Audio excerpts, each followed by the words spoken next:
Are you there? Yeah, I'm here. Yeah, ma'am.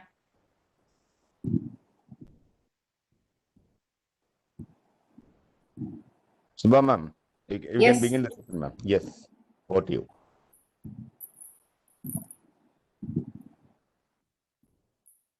Sir, we'll welcome and then ma'am introduces what ma'am is doing all together, sir. I'll As welcome. is.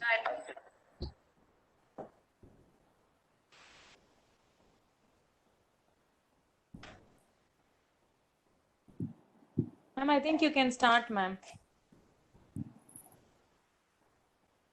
Good evening to one and all present here. I'm really happy and delighted today because I am actually having the friend from Malaysia, Mr. Gunapati Arumugam.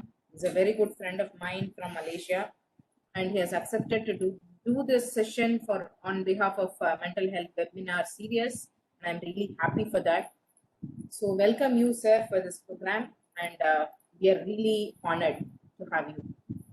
And on behalf of the Department of Psychology, American College, Madurai, and also the other associate organizations, and the entire core team members, I really welcome you for this Mental Health Webinar Series 2020.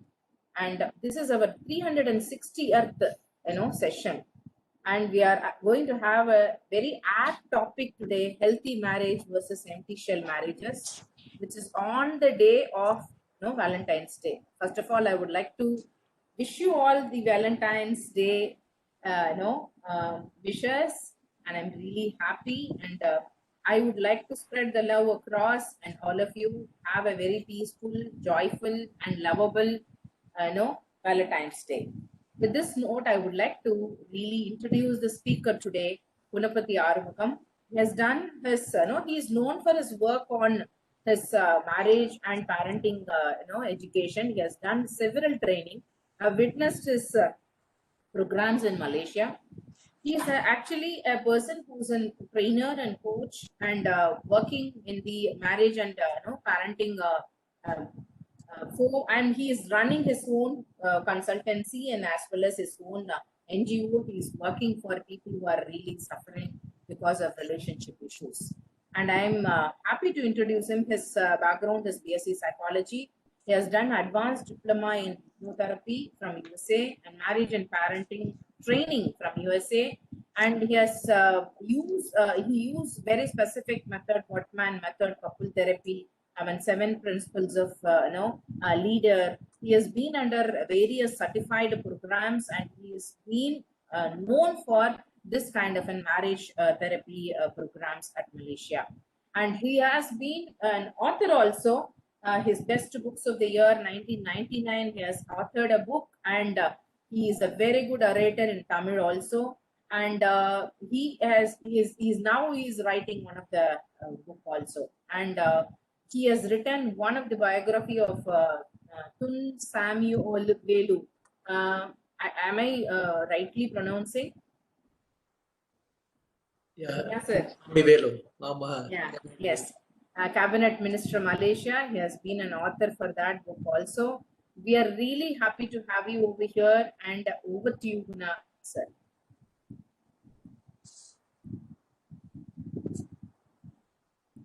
Thank you. Shall I start, or say anybody? Hello? Yes, sir. Yes, sir. You can go ahead, sir. Welcome, sir. Okay. Thank you, Dr. Bashri, for giving me the opportunities. Am I audible? Everything clear? My voice is clear? Okay.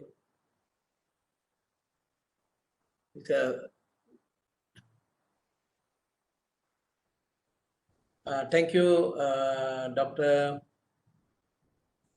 Suresh Kumar, and also Dr. Devamani from the American College, right? And dear participants, I welcome all of you. From Malaysia, I would like to share some of my thoughts regarding this marriage healthy marriage as well as the empty shell marriages. Because in Malaysia, actually, my perspective will be based on Malaysia. My experience seeing the clients,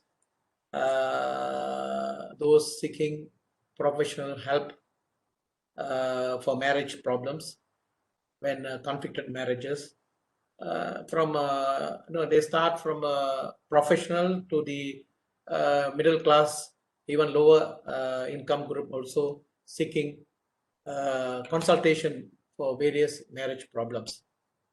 So today is the first time, although I'm very close connected with India, Chennai, I have a lot of friends. This is the first time I'm meeting friends, maybe some of them are not known to me. But I know Veena, Dr. Swasti, all my good friends.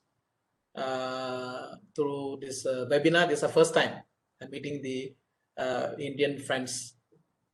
Okay, without any further delay, I would like to start my PowerPoint. Okay.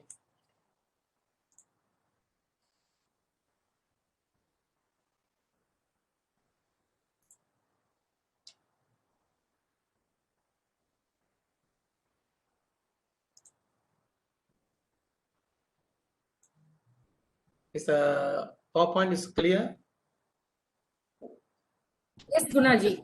Yes. Okay, no problems. Huh? Okay, good. Okay, this healthy marriage. We're talking about marriage is very important institutions.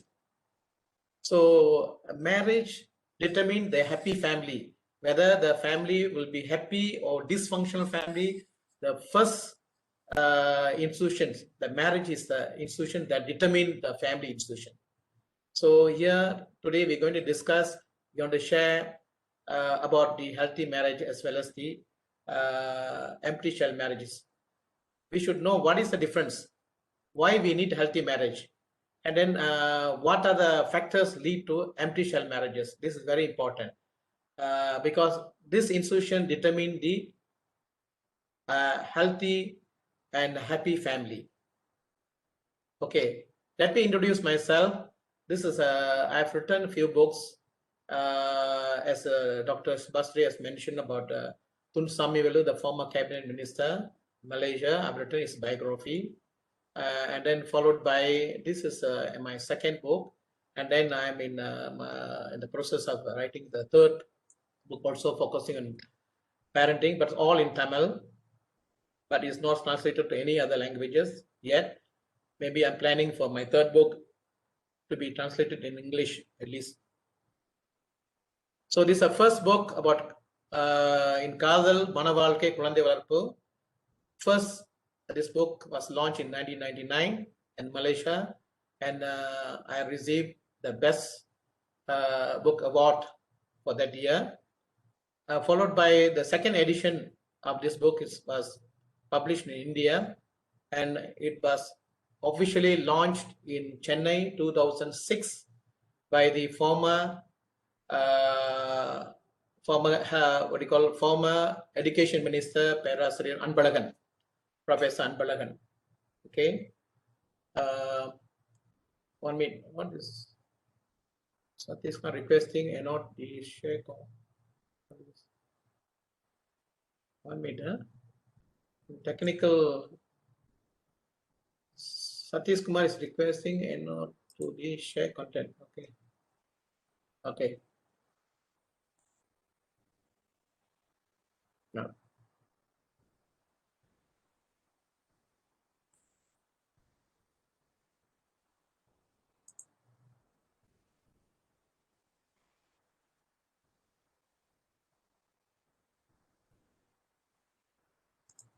Gunaji, please go ahead. It is fine. But something wrong. Okay. This is Dr. John Gottman. I get his basic training, the level 1 training directly with John Gottman and his wife in 2017. Gottman Material Therapy. This is another because I to seek knowledge on this marriage and parenting. I travel around, explore, meet different people to get the knowledge. This is one of the conference I attended in 2009. This is on my right is the person who wrote the book, How to Avoid Falling in Love with a Jerk.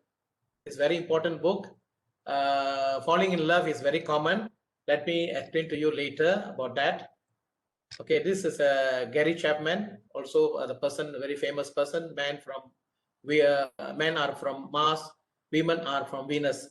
Is another person, but these people are very humble, you know. Although they are they are world well-known experts, but when I met them in person, they are very humble, very friendly. I never expect such personalities.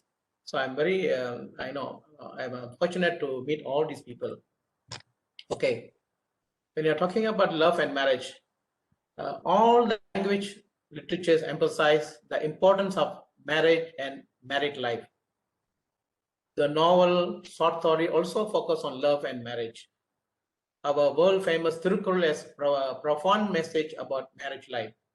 The movie too give priority for love, marriage, India storyline. The religion and culture also give special attention to marriage and its rituals. But the current question is, what importance do the married people give to their marriage life? This is a key question. So individually, we have to think about our marriage. Those who are married, you have to think what is the status of marriage life that we are having, and also the the status of marriage life. That's very important, because the marriage life determines, as I said earlier, the healthy family. When there's problems, if this institution encounter problem, definitely in the family will be affected, children will be affected. We're going to affect the next generations. Okay, next, love theory. You know, there's a marriage, either arranged marriage or love marriage. Now, love marriage is very common. During the courtship, the two individuals, mostly they will exhibit the best part of their personality and their behavior to convince the other partner. That's a 20%.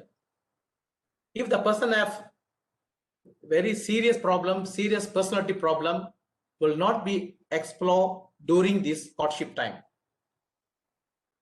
So 20% during the courtship and 80% after marriage, other side of the spouse.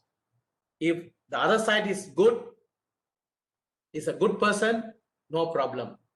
If other side is contain lot of negative attitudes, negative behavior, then the marriage going to encounter problems.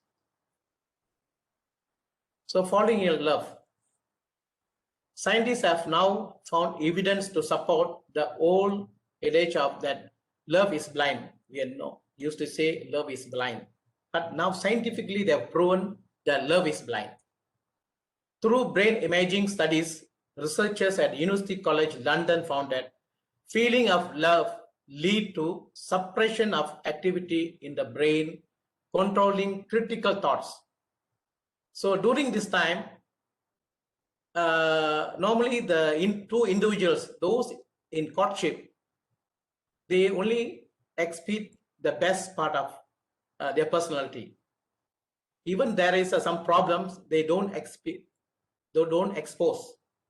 In that category, normally even the partner, we don't make any attempt to know more about the person, because it is an addiction period. The love courtship is addiction period, where we don't think about assess the opposite person. It seems that once we get close to a person, the brain decide the need to assess their character and personality is reduced. This all scientifically they have proven this. Okay. In a dating relationship, the stronger your feeling and affinity and loyalty, the more likely you will overlook shortcoming and failure in a potential partner. That's why after marriage, all the issues, all the problem will start after the marriage. Even they will be in courtship 1 year, 2 years, even more than that also. Even during that period, they will encounter some problems, but they overlook it. They will, they give a self-satisfaction that after marriage, everything will be okay. That is a normal thoughts. So in addition, massive release of what is happening during this courtship, when they are both of them very strong love between there's two partners. So what is changes taking place in the brain? That's very important. In addition, massive oxytocin, dopamine, and other hormone and neuropeptides in the brain create proptic feeling that further cloud analytic judgment, masking those repeating offenses that should be obvious warning signal of problem to come. Although during the courtship, we sometimes we observe certain symptoms, but normally we overlook that. We give, we feel that by pointing out that negative things, individually we feel that, oh, I may lose my friendship. So I need this person. This is the best person, best partner in my life. So by pointing out the mistakes, by correcting him, at this point, I may lose him. These are the thoughts will block us to explore further about the person, about his personality, whether it's a male or female. Next, type of marriage. We have love marriages and arranged marriages. We think the dynamic of good marriage depend on some mysterious blend of right people. When the two right people get married, then that is important for the strengthening the marriage. Because of that only, we want to find what is the mysterious, what are the mysterious thing can blend these two person. Due to this, we focus on astrology. That's why astrological compatibility is very important. For mostly the Hindu community, I am also Hindu. So we give priority for astrological compatibility and year for courtship that convince the two individuals to get married. But normally when I'm seeing couples coming to see me in my office, I question them first. What is the first question? Have you seen your astrological compatibility? How is it? You say, oh, very good. All 10 compatibility is there. Okay. Then why you encounter problem in marriage? They cannot answer me. Because just this astrological compatibility and you're in courtship for years, these two things cannot protect the marriage, cannot strengthen the marriage. Beyond that, there are many other factors, other personality factors that need to be taken care in order to strengthen the marriage. Another one,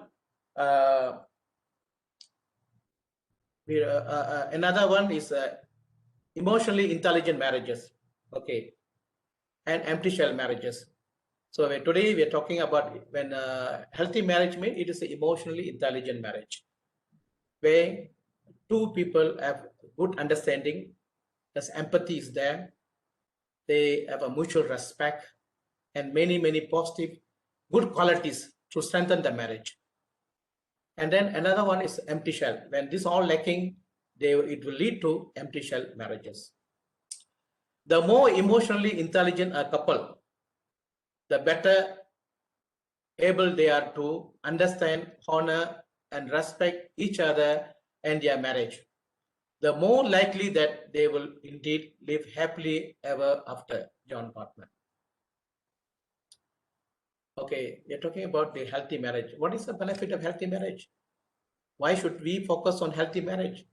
We are in love, we are courtship for years, our astrological compatibility are good, we already got married, no problem. We will live for a long period in the marriage. Normally we think about like that, but healthy marriage is whether they are living in healthy marriage. That's very important. Just living in the marriage institution for the sake of society, we are married, we have children. That image is not important. The first thing, individually, whether the people are living in the healthy marriage. What is the benefit? Married people live longer and happier with their lives than divorced, for those in conflicted marriage. Married people have more and better quality of sex. Good relationship enhance immune system, and unhappy marriage can increase the chance of illness by 35% and even shorten your life by an average 4 to 8 years. So what is the benefit of this healthy marriage to the children? Healthy marriages are cornerstone of family life. They also are considered the ideal environment in which to raise children. Children raised in healthy marriages and intact family are more likely to grow into strong, healthy, academically successful, emotionally stable, more often assume leadership role and successful adult. That's very important. This is a contribution by the parents for the children. And then the need to strengthen the marriage. The marriage has to be strengthened. Why? In order to build a happy and stable family. So the marriage is the foundation for stable family. Important. We are seeing dysfunctional family with weak relationship, unhealthy family. All these, the main contributing factors are marriage. When there's a conflict in marriage, or the marriage is slowly the relationship dropping, the quality is dropping, that will affect the family institution. The couples and children blessed with the healthy marriages tend to engage in less risky behavior, enjoy better physical and mental health, be more financially secure, and attain higher level of education and employment. Thurman, the author of Psychological Factor in Marital Happiness, what he say? He said that only those individuals can make marriage success whose parents were contented.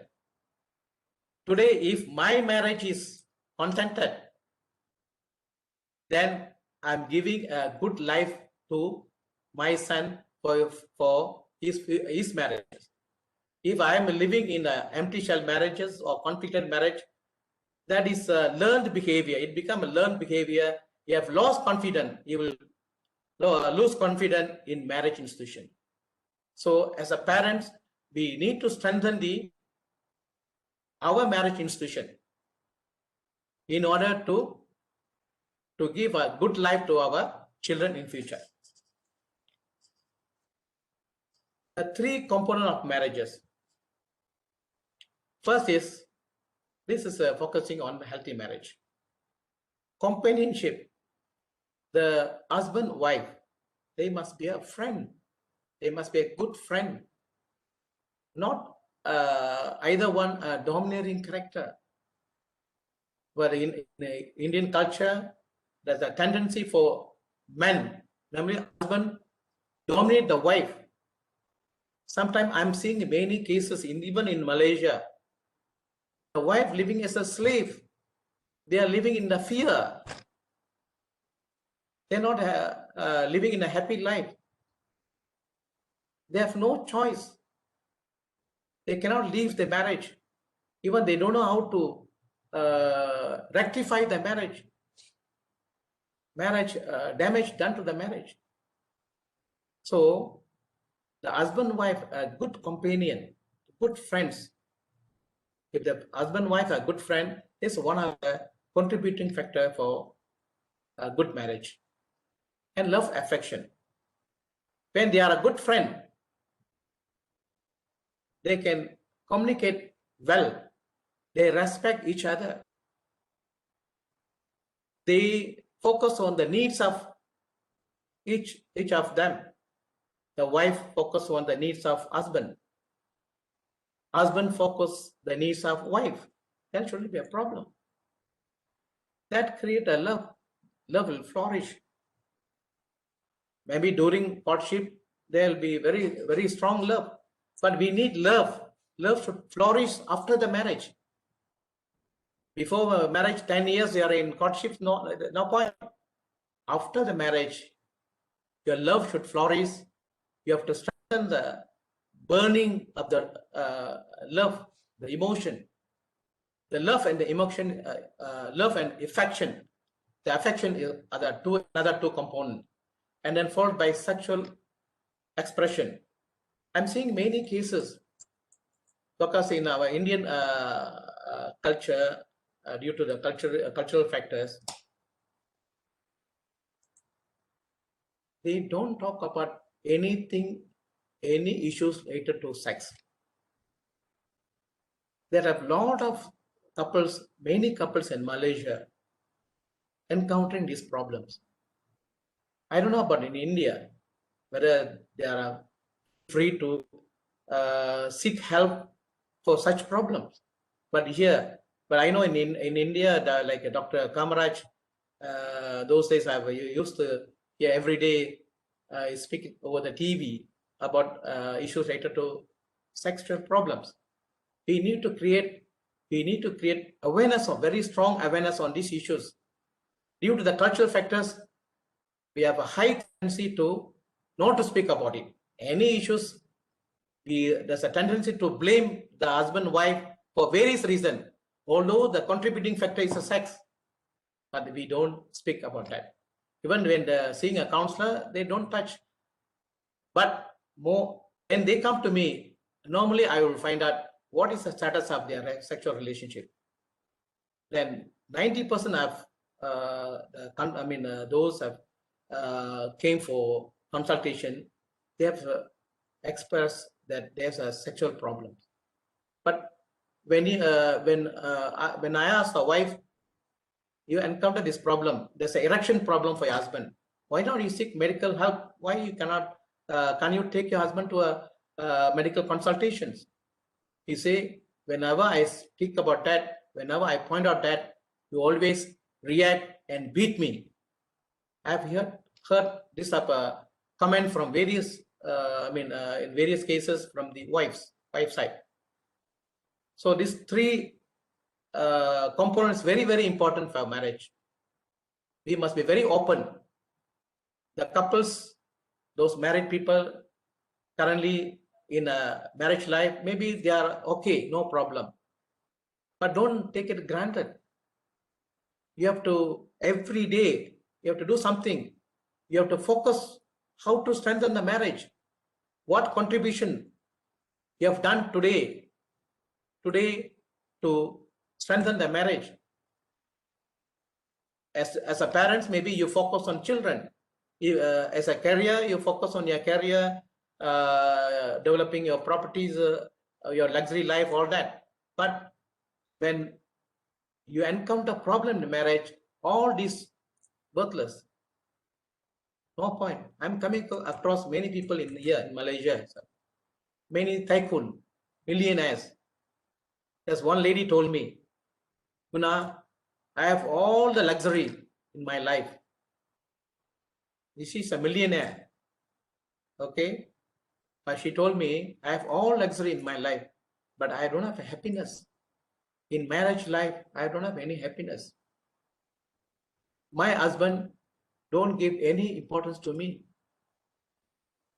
He don't respect me. He don't care for me. So I'm living in this life. So this type of situation will create tendency for extramarital affair. So the three component very important. These three components maintain harmonious relationship within the couples.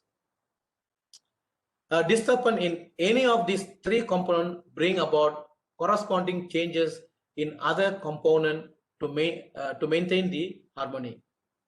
Any one of this is affected, definitely there are going to be conflict in marriage and various other issues related to that. A marriage does not get sick overnight. It takes years. And finally, when either one of the couple, either one of the partner cannot stand with this seriously conflicted marriage, then only they seek for professional help outside. That also not common in Malaysia. I don't know about India. Mostly when there's a marriage conflict, marriage problem, what they do is most of them they going to see Samyar, Gurujis, and astrologer to find out whether our marriage can be saved. What is the problem? Why they encounter all these problems? But they're not going to see. They're not normally. They don't go to see a professional, a counselor, or psychologist, or psychiatrist. They don't see because seeing them is a taboo. It affects their image. But they will be going to see a Samyar who's sitting roadside under the tree. This is very common. I'm talking about, particularly, this is a common problem here also. They get cheated there. As one lady told me, due to the marriage problem, because this sexual problem, due to sexual problem, the problem with the husband,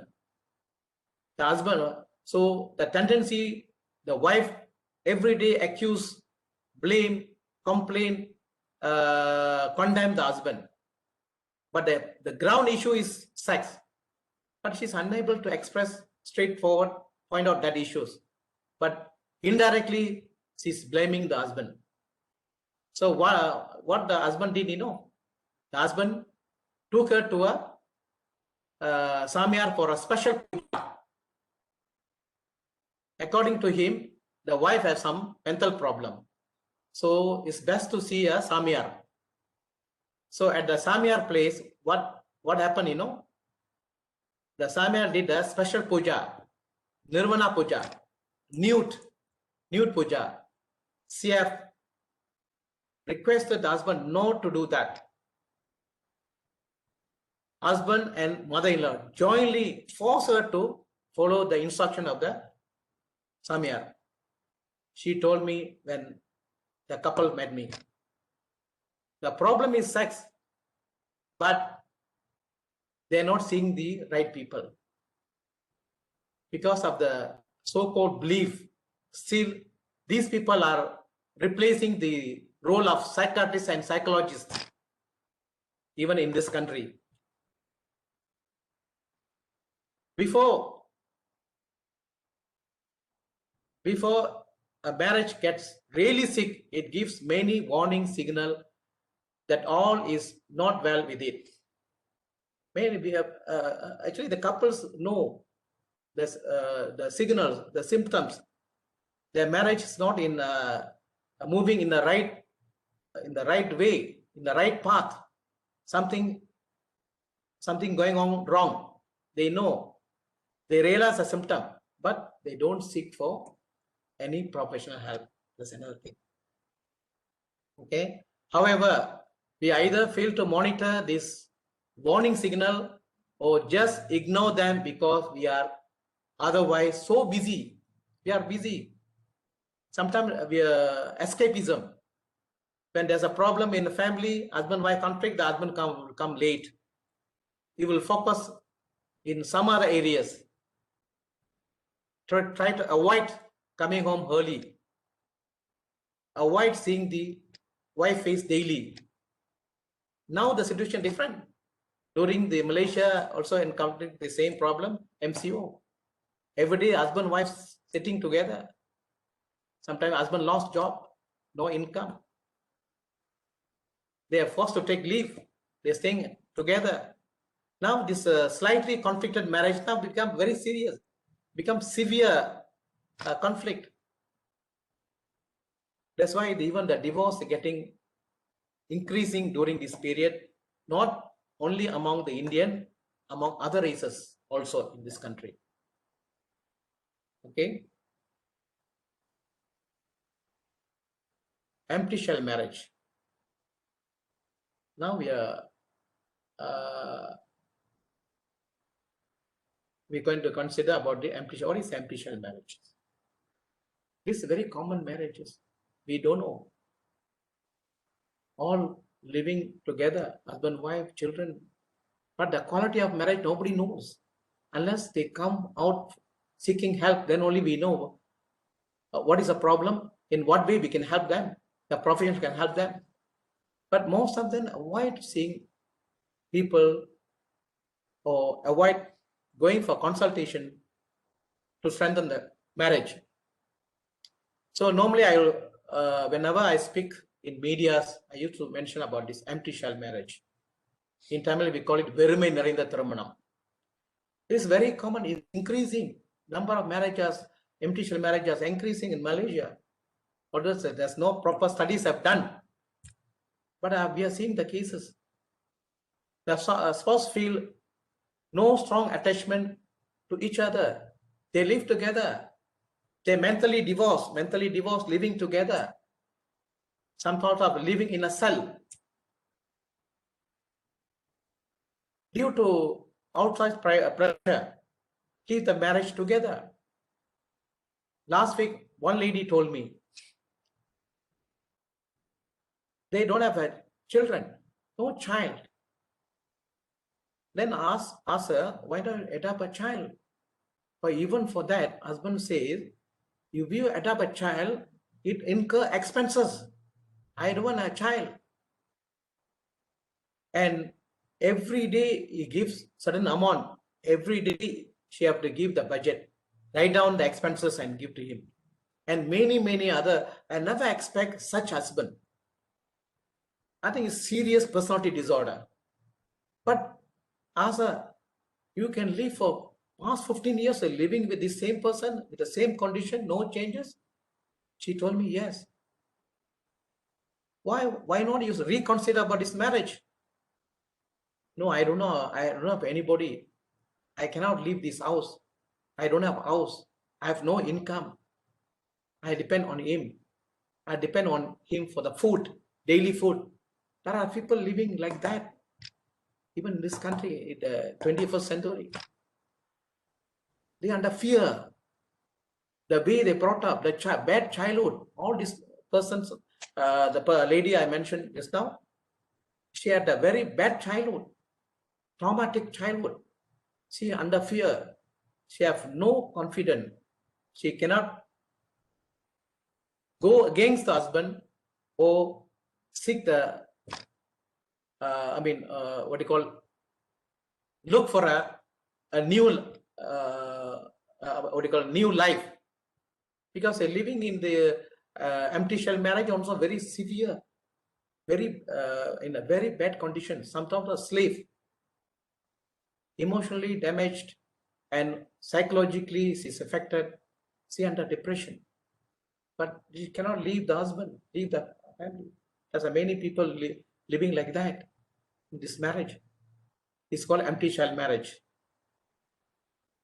And then some people, they live together, investment, because of investment, sometimes sake of society, community image. What will the society will think if I go out of this marriage? We go the maximum to save the marriage. We don't encourage divorce. But the problem is their attitude is they are under fear even seeing a psychologist or psychiatrist is a taboo for them. So because of that, they're living in this type of marriages. And then even like a year, like politicians, for example, even there's a conflicted marriage, they don't show out. It's an image for a politician. It's an image living in a family man. It's a good image for politicians, even others. Due to that, many of these couples are living in the empty shell. The quality of marriage drop, relationship drop. The love is a death. There's no love at all. Sake of children, sake of society, sake of property, they are living together. This is called empty shell. This is very dangerous marriage. It affects the children very badly. They are doing the damage to their children. So in the empty shell, what is the outside appearance? Couple living in a small community may remain together to avoid the reaction of relatives and friends to a divorce. Couple may believe that ending the marriage would harm the children, or may believe that getting a divorce would be morally wrong.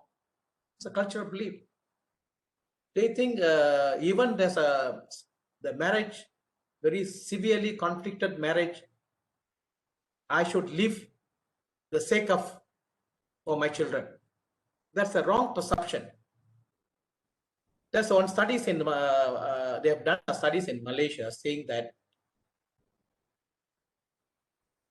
instead of living together in a conflicted marriage, if the child or the children live with either one parent, single parent, father, with the mother or father, better than living with in a biological parent with conflicted marriages.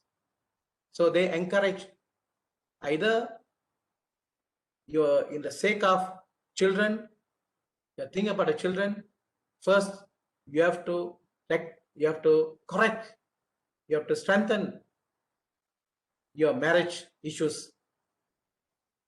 Without doing the necessary correction to the marriage, the problem, you must settle all the problems encountered in the marriage. Otherwise, it will affect the children. Empty shell marriage may lead to chronic loneliness, can be as unhealthy as smoking a packet of cigarette. Dr. Kelly have said that. Although they're living in the empty shell marriage, but just they tolerate the life due to the due to the various factors that I mentioned just now. The fear of community, fear of relations, and then sake of children, and various reasons. They have no choice. They cannot leave this marriage. They have to live together. If you want to live together for the sake of the children, sake of the society, better you need to do the necessary corrections in the marriage life. That's very important.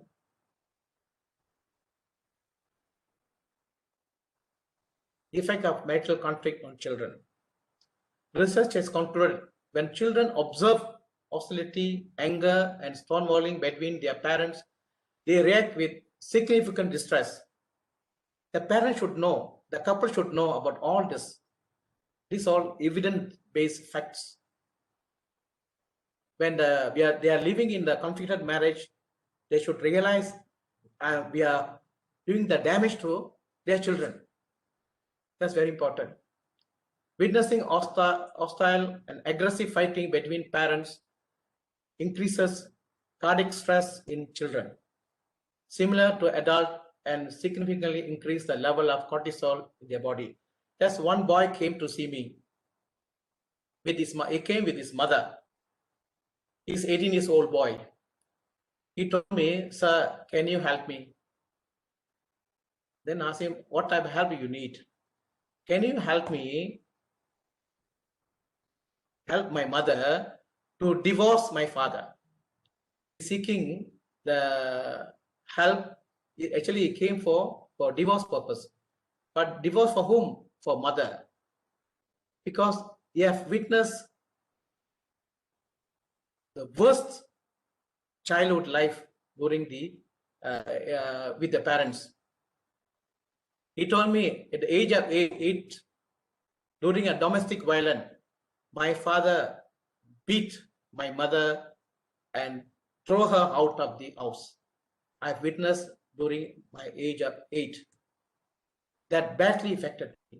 Now I'm 18 years old. I think I can take care of my mother.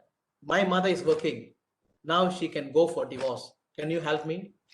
You see? Because the child is affected.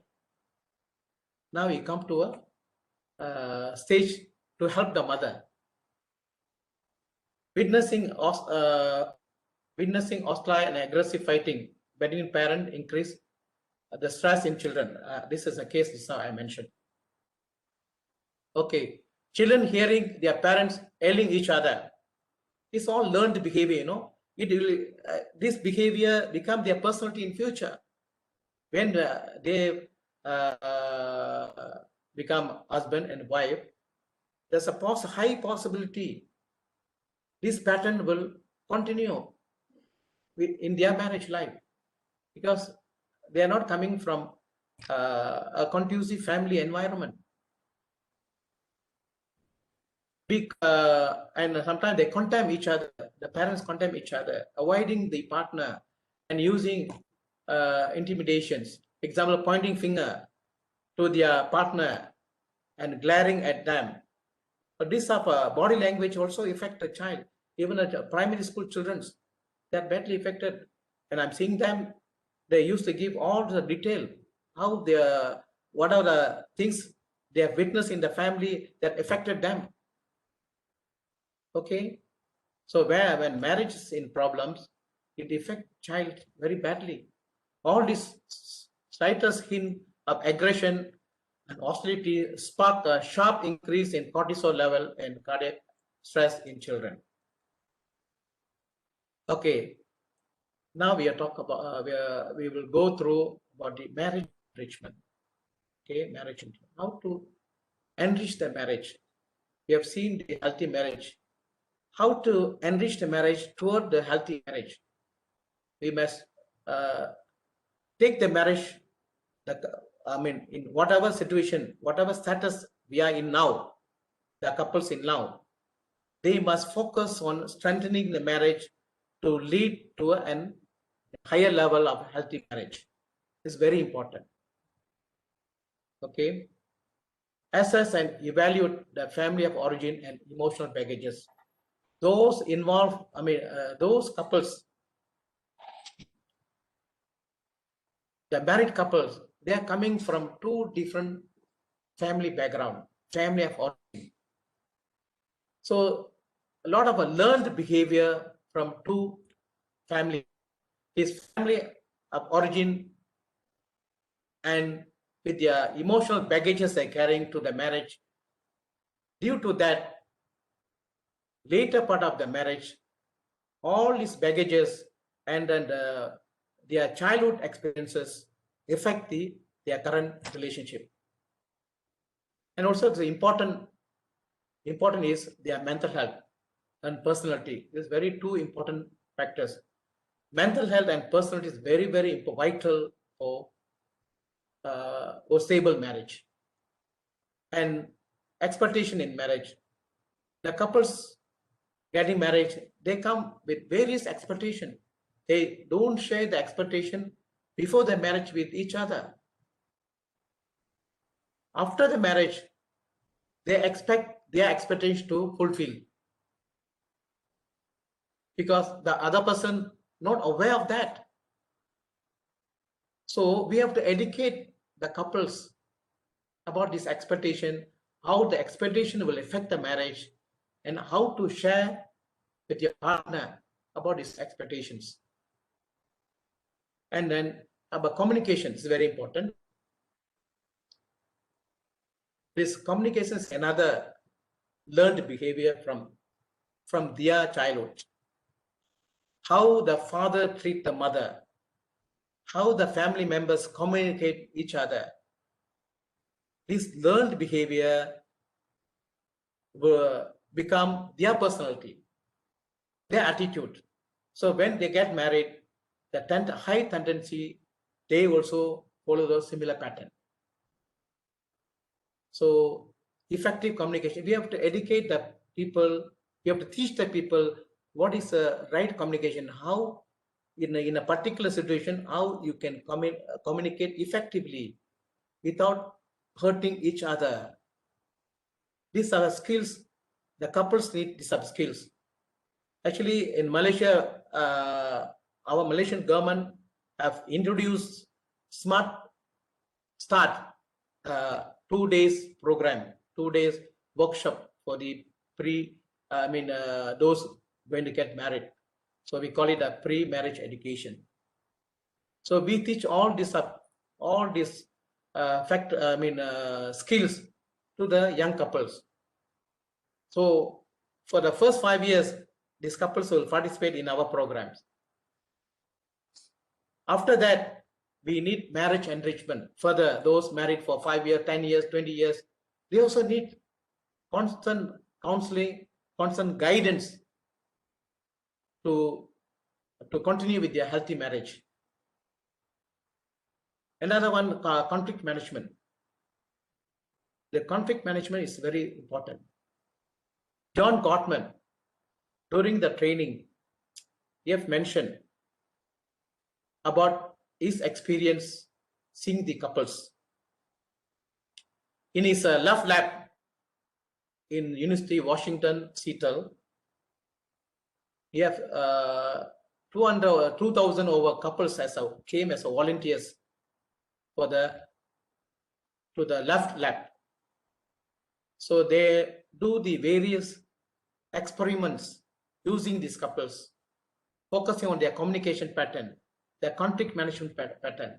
Based on that, John Gottman says 91% I can say whether this couple, how long this couple can live together, or when they're going to get divorced or go for separation. So he emphasized on conflict management. Anybody can live married together, anybody can live together, but as long as they can manage their conflict effectively without hurting each other. For that, definitely the personality is important. A husband with an antisocial personality, do you think that person will consider with respect, have empathy about his wife? No. So you want to manage the conflict effectively, your personality play a role, your mental health play a role. A person with the high stress, he can teach you the skill, but your personality and your mental health are affected. There's a problem in there. Definitely you cannot effectively follow the method, the skill. Another one, sexual intimacy. Just earlier I mentioned, this sexual intimacy is very, very important. This is one of the binding, is a binding power. Even sometimes the conflict couple living together, because of the very strong sexual intimacy, they can live together. So all this skill, we need to educate the couples, young couples. That's why during the in I think 2010, during the Semoli conference in Coimbatore, I presented a paper on pre-marriage education in Tamil in Malaysia. I encourage even the Tamil Nadu government, they should focus on pre-marriage education for the couples. Although it is not in our culture, maybe we think aliens, this is something new, we don't accept. We only believe to the traditional belief. We have a traditional belief. This is a new education. We must be open-minded to save the marriage. 1 minute, 1 minute. 1 minute. Power. 1 minute, huh? Power.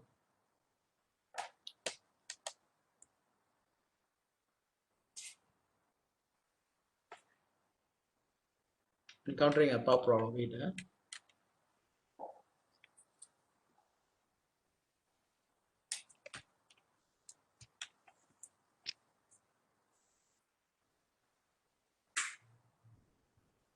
Okay. Okay, this pre-marriage education. I have presented a paper in Tamil Nadu during the conference, and I encourage that Tamil Nadu government should consider introducing the pre-marriage education to the Tamil peoples in Tamil Nadu. It's very important. The young peoples in future, they're going to encounter a lot of problems in their marriage. They're not focused. They don't know the issues. They don't know the challenges in marriages. We need to educate them. Marriage education only can save the marriage and strengthen the marriage. And I'm one of the master trainer for Malaysian pre-marriage education program. Okay, why the conflict start in the marriage? The conflict crop up in the marriage due to the love bank. This is another thing we can say, love bank. Everybody have love bank. Each of us love bank. We have a account in bank. When we deposit money, we deposit cash, our account will increase. We continuously withdraw the money, the account will be, at one day we have to close the account, no money. Same like that. This is love bank. We have love bank. Each person either make deposit or withdrawal whenever we interact with each other in marriage life as husband wife. During every day the communication is important. Whether today's time is husband wife, during their communication, whether they had a hurtful communication or not. This hurtful communication is a withdrawal in love bank. Example, withdrawal. Sometime during the communication, they will criticize, they condemn, they're very defensive. Okay, so all these approaches, this type of pattern of communication slowly will dry up the love bank. So when the love bank is dried, it's very dangerous. You're going to see a dangerous sign once it's dried. Pleasurable interaction cause deposit, and painful or hurtful interaction cause withdrawal. Withdrawal. So the love bank slowly during this withdrawal will dry off. What is the consequences if the love bank is empty? It's very important now. There's a possibility extramarital affair, and it will lead to empty shell marriage, domestic violence, separation, divorce, all this because of there's no love. Either one person's love bank is dry. So they look for example, if the wife's love bank is dry, you look for another love outside. There's a possibility extramarital affair. If a husband's love bank, there's a criticizing, condemn, accusing each other, blaming, nagging, the very bad communication. How long they can live together like this? So in that case, when one person's love bank is empty, he look for another person. There are many people outside ready to deposit in your empty love bank. This is very important. Many people are available outside. When a person carrying an empty love bank, they know they are ready to deposit. When a person continuously deposit in particular person's love bank, that person become another life partner or close friend, or will lead into extramarital affair. Okay, extramarital affair. Okay, a man said, what is good in the house, the car, the place at beach, or any of the rest of it if your wife does not love you. It's very important. I'm coming across many millionaires. They have everything, but there's no relationship. There's a death in the relationship, in the family. They're living for the sake of the society, sake of the community, sake of the image. They're not making any attempt to rectify the problems, the current problems. They decided lifelong they live like this and then go. But they don't realize all this, the current problem will affect their children's future marriage. Okay. I think Dr. Subhasri have mentioned earlier, sir, if you are not free to do the presentation today, I may take these love languages. Good. Maybe I don't go very deep on this subject. Let me just share some of the points here. I met Gary Chapman in US during the conference in 2009. Very simple, humble man. I attended his talk, a special talk on apologies of 5 language of apologies, new books. He launched a new book and then he spoke about that. That's all important for marriage. Even apologies, you must tendency.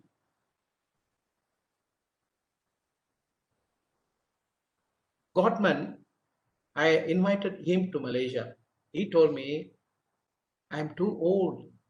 I've written all my ideas in the book. Utilize my book and spread the idea to the community, and then to strengthen the marriage. And very humble, I got a very good opportunity to meet him in the conference. Okay. So his famous 5 love languages is very important. But when there is a severe conflict in marriage, all these languages you cannot utilize, you cannot use. All this one only as or stable couples, not much issues, less conflict. To them, we can use all these 5 love languages to improve their marriage, improve and strengthen the marriage. But the couples already in conflict, very severe conflict, at any time they will go for divorce, or they're going for separation, or they are severely in empty shell marriage. This type of skills will not have that. It's too late. But for normal couples, maybe they can consider to improve their quality of marriage from the current status. So first is love language, a word of affirmation is very important. Verbal compliment. The compliment is play a very key role. It will trigger the love chemicals in the brain. Compliment, very important. The compliment to children, compliment to wife, compliment to husband, very important. But if you are in a high stress level, how can you give a compliment? That's why we say your mental health is important, your personality is important. You have to stabilize your mental health in order to practice all the skills. You can learn, you can attend many courses, many workshops. No point when you are not stable, emotionally you are not stable. You cannot practice all this. You only can learn, but you cannot practice.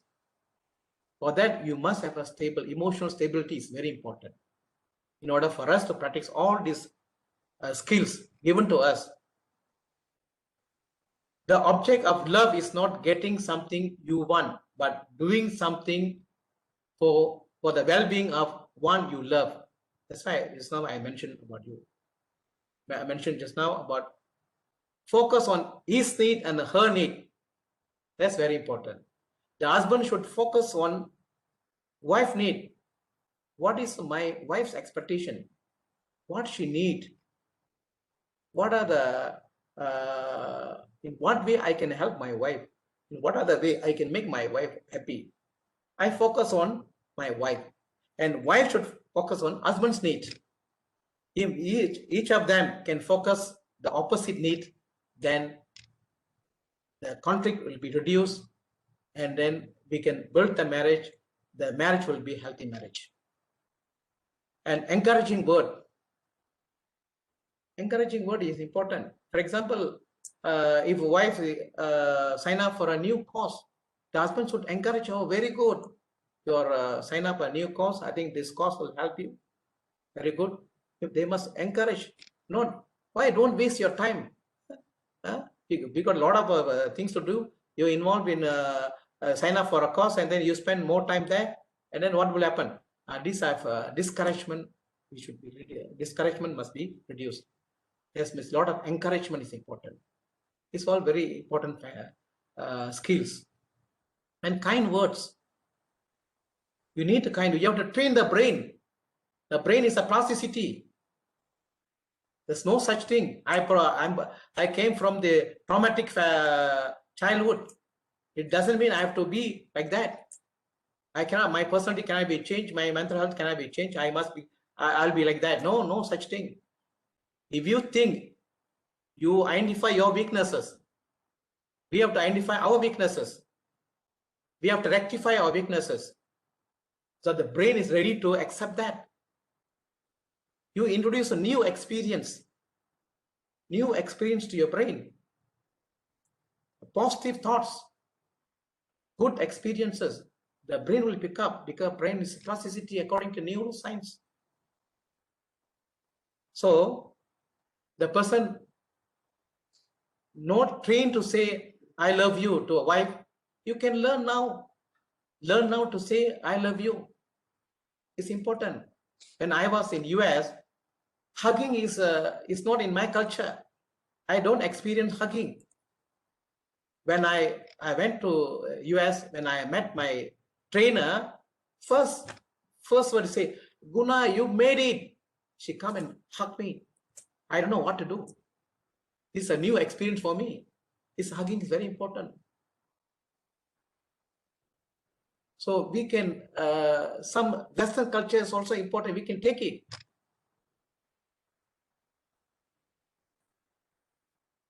And then we are to communicate love verbally. We must use kind words, humble words. Love make request, not demand. When you are in love, you don't demand. There's you have a very strong love between the husband and wife. You don't demand. You will be a good companion. You will be a good friend. You have a mutual respect. You take care of each other. You respect each feeling.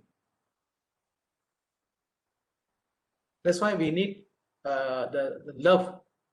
The love should flourish after the marriage. Continue, non-stop. Second is quality time. At the MCO time, we have enough time to spend quality time with husband, wife, and with parent, children. But are we really utilizing this situation? Although the opportunity given to us because of COVID-19, a new experience, it gave us a new experience, but we are not ready. Many of the husband and wife are blaming. They already in a conflict, slightly conflicted situation. Now, without jobs, without going to work, because of the leave, they live together every day, seeing the same face. So the tendency to accuse each other, condemn each other, nagging each other is very strong. So, as husband and wife, you must focus on very good. The COVID-19 have given us a good time. At least we have more time to sit together as husband and wife. We can talk, discuss, we can share our past memories and how to improve our marriage life. This marriage life is important for your children. Your marriage life is important for your children. and quality conversation and quality activities. What activities you can do? You can husband wife. You can do go for jogging. You can go for badminton. Whatever possible in our country, mostly the possible thing is jogging. Husband wife can go for jogging, but that one also not they're not doing. They give excuses. The evening mean they will sit in front of a TV, and all the Tamil Nadu serials is being telecasted in Malaysia. So they sit and it become an addiction. They're not focusing on all this. They're not thinking about their marriage. They're not thinking about the husband, thinking about the wife. But they focus on children. But this marriage is a problem. Even you focus on children also, no point. It won't bring any benefit. And then love, third languages. Maybe the wife and husband have different love languages. You must identify. The husband and wife must identify whether my wife like gift or act of service or quality time. The husband should find out, and wife should find out the husband's love language and focus on that. That will strengthen the marriage. For example, giving gift. Maybe the wife's love language. Today is Valentine's Day. The husband should prepare a small gift, not to give a luxury gift, a small gift. Give the wife will love that. If your spouse primary love language is receiving gift, you can become a provision in gift giver. The gift of self, physical presence in time of crisis, is the most powerful gift you can give if your spouse primary language is receiving gift. So during crisis, so wife encountering a problems, family problems, or somebody, the family is ill or something like that, she need somebody to sit together, take care of her. So during this time, maybe this is a gift. The husband take a leave, stay together, take care of the wife. It's a gift, a kind of gift. She like that. It's valuable gift. And love language 4, act of service. Doing this, doing things you know your spouse would like you to do. You can help her in the kitchen. If the wife expect you to assist her in the kitchen or clean the house, laundry, related to laundry work. But the traditional Indian man will not do all this. I think now the world is getting changes. Now the new couples, they're equally sharing the household works. But the old couples, this is not this ladies' work. I will not do that. Even after eating, I don't clean my plate. That's a wife only should do that. So helping, if the wife's act of service love language, how nice the husband can assist her, help her in how house works. Okay. So the last one is physical touch. This is very important. When husband and wife sit together, they're sitting in a hall, where the children will be there. Normally, because of due to our tradition, we are not used that. What's wrong with holding wife's hand or touching head, or that giving a small massage for her, or the wife doing a massage for her during sitting time? It's so touching. Maybe the husband like that. Maybe the husband's love language is touching, physical touch. Maybe the wife love language is a physical touch. This is play a very important role, not strengthening the marriage, as well as it will trigger the love chemicals in the brain. And during crisis, for example, I mean, wife, somebody is very close relationship passed away, or mother is very seriously admitted in hospital, going for operation. This is a crisis time. During that time, husband closely with the wife, that is one of the love language. Maybe the wife like that. Love language of physical touch. During this physical touch mean is together in the crisis, during the crisis period also the husband is with her. It give a confidence to her. It built love. It strengthened the love. So you have to carry out a lot of activity daily. Love rituals. You can create many love rituals. Religious ritual different. By doing that ritual, you will get benefit. That's your belief. But for strengthen the marriage, your marriage to become healthy, you need a lot of real love rituals.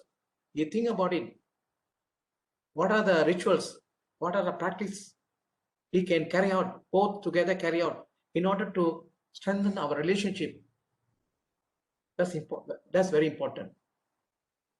We can, for example, involving in organizations. Husband, wife together can involve any voluntary organization, help the society, going together for sports, going for a jogging.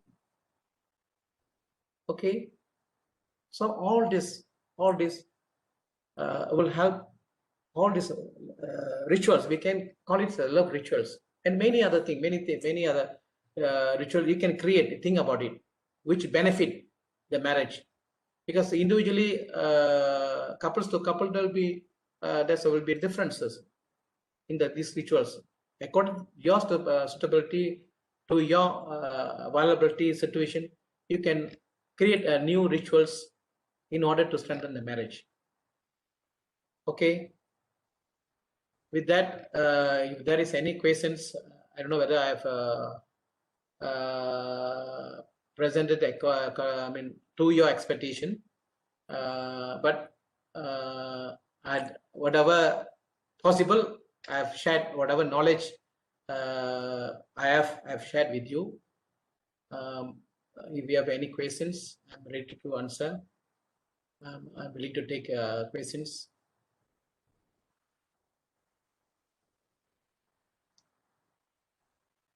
So I close the the PowerPoint. Thank you very much, sir, for your very insightful presentation. You have made it so relatable and it was very practical too. Thank you for that.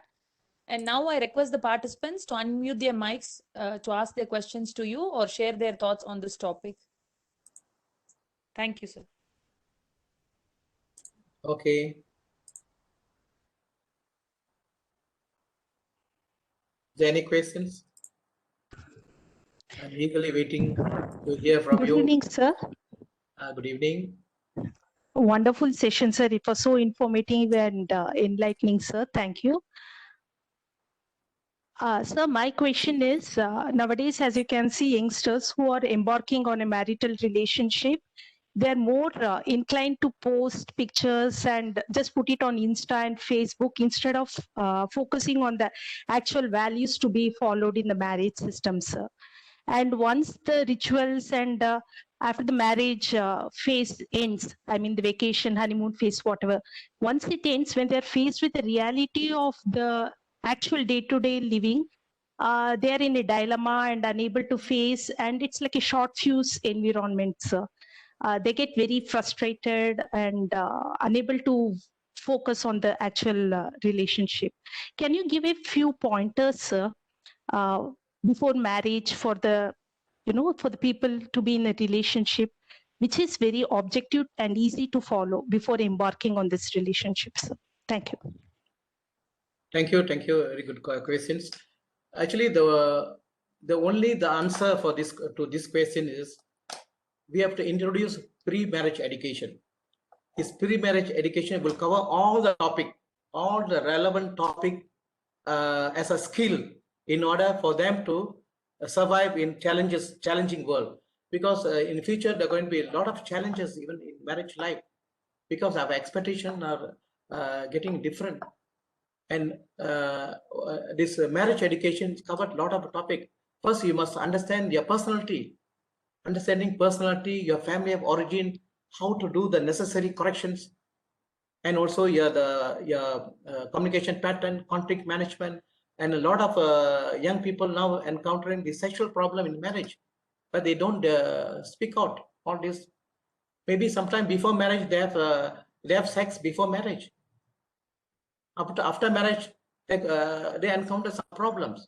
So only through marriage education you must have a content, effective contents of marriage education that will help the future couples. That's only through that only we can help the upcoming couples to strengthen their marriage for the betterment of their children. That's why in US they have introduced to reduce the divorce rate in US. In many counties, more than 10-15 years ago, they introduced marriage education. Through marriage education, they found out that they are able to reduce the divorce rate up to 20%.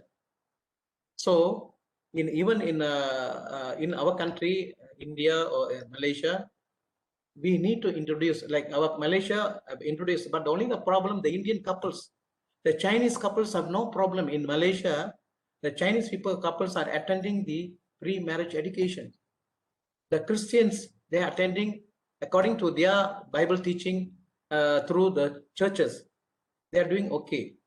But we need a universal model. It is not necessary to focus any particular religion. It must be a universal model focusing on psychological finding. Based on that, this skill only can give them the right skill and knowledge and empowerment to transform their marriage. Thank you. Thank you, sir.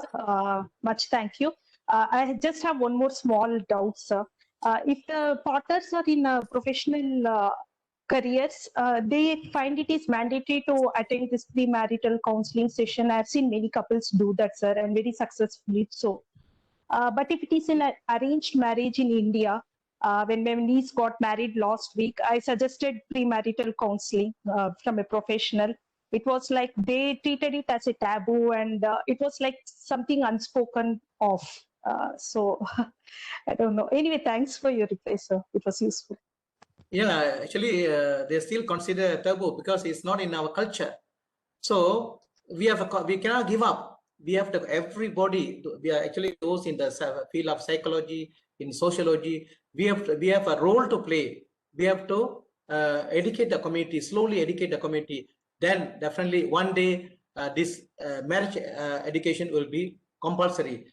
So we are in Malaysia, we are trying to make it compulsory to make some amendment in Marriage Reform Act. So when the amendment is done, so any couples without the marriage certificate, without attending a marriage course and without a marriage certificate, their marriage cannot be registered.